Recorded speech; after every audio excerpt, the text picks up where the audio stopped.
Praise the Lord. இன்றைய வாக்குத்தத்த வசனம் சங்கீதம் 4 அதிகாரம் 8 வசனம். சமாதானத்தோடு படுத்துக்கொண்டு நித்திரை செய்வேன். கர்த்தாவே, நீர் ஒருவரே என்னை சுகமாய் தங்க பண்ணுகிறீர்.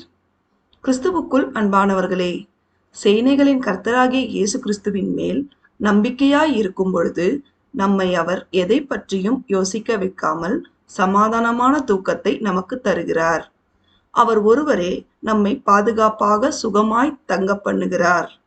அவர் நம் பட்சத்தில் நமக்கு அடைக்கலமாய் இருக்கும் பொழுது நம் வாழ்வில் நாம் எதை பற்றியும் கவலைப்படாமல், எதற்கும் பயப்படாமல், அவரிடத்தில் நம்பிக்கையாய் இருந்து அவரையே உறுதியாய் பற்றி கொண்டு நடக்கும்போது அவர் நமக்கு எல்லாவற்றையும் தந்து கிருபையாய் ஆசீர்வதித்து வழி நடத்துவார்.